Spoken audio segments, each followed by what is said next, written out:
If a man find a damsel that is a virgin, which is not betrothed, and lay hold on her and lie with her, and they be found, then the man that lay with her shall give unto the damsel's father 50 shekels of silver, and she shall be his wife, because he hath humbled her. He may not put her away all his days. This is a very important commandment because it's a commandment that pertains to committing the sin of fornication. Now, we've learned earlier, way back up here, that if someone commits the sin of fornication, they're worthy of death. Okay? But you can actually avoid being put to death for fornication if you get married to the person you fornicated with. So if you simply just get married and pay the father a little bit of money, your sin is exonerated. Because like it says in 1 Corinthians chapter 7, we'll go back there, to avoid fornication, let every man have his own wife, and let every woman have her own husband. So marriage covers the sin of fornication, and the marriage bed, the bed of two married people, is undefiled. So if a man marries a woman which he has fornicated with, no sin has been committed because they're married. And having sex with your wife, having sex on the marriage bed, isn't a sin. You know, I mean, it's pretty straightforward, easy to understand here, but not in the NIV. Now, I told you, I warned you that you guys weren't ready to hear this one, and I'm still warning you, you're not. This is the New International Version of Deuteronomy 22, 28 through 29. If a man happens to meet a virgin who is not pledged to be married and rapes her, and they are discovered, he shall pay her father 50 shekels of silver. He must marry the young woman, for he has violated her. He can never divorce her as long as he lives. This is just like unexcusable. Okay, I don't know what to say. This is just unexcusable that it says this. How do we tolerate that these people are not in prison for writing a religious text that says that a woman who gets raped should be forced to marry her rapist?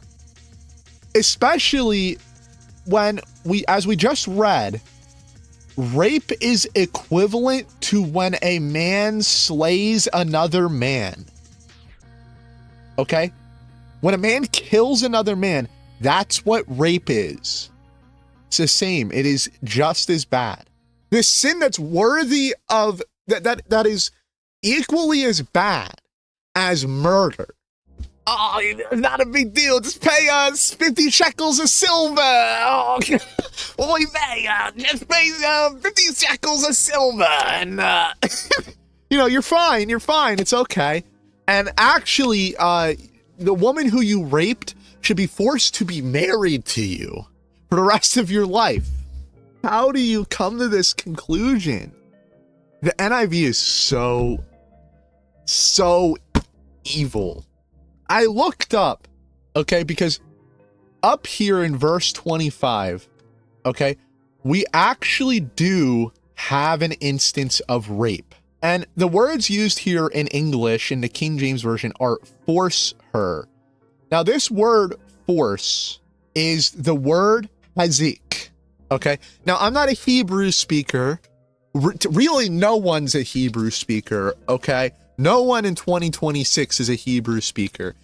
But the word here is something like hazik. So the word used for rape in Hebrew here is hazik. Now, I'm open, maybe the KJV's wrong, right?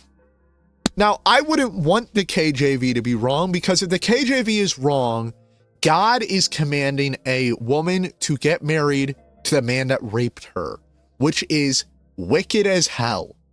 But so I decide, well, let me look up the word here, lay hold, right? Because doesn't the word lay hold sound like the word rape?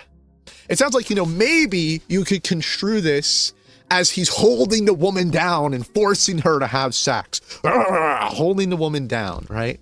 So maybe that's what this is saying, and maybe this is rape. Well, I look up the word. This word is tipsa. So the word that we definitely know means rape in verse 25, as I just said, is hizik. This word is tipsa. So it's a totally different word. It is not even the same word. There's no way that you could come to the conclusion that this is talking about rape. Okay? The only way you can come to the conclusion that this is talking about rape is if you're reading the KJV, okay, in English, where it says the words lay hold on, which could simply just be referring to like mounting a woman. I know it's like sort of vulgar, but getting on top of a woman, okay? Or hugging a woman. It could refer to a lot of things, okay? And then interpreting that as rape when it's unclear.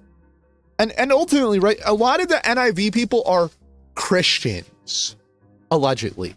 So that means that there are Christians in the world who believe that rape is actually no big deal.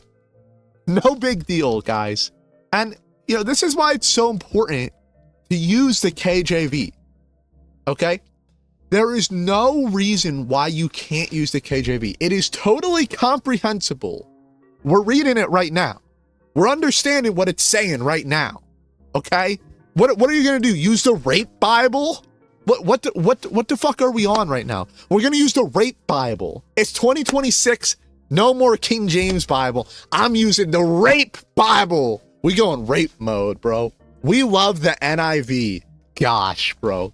What kind of sick freaks would translate a Bible verse to say God commands you to make rape victims marry their rapist?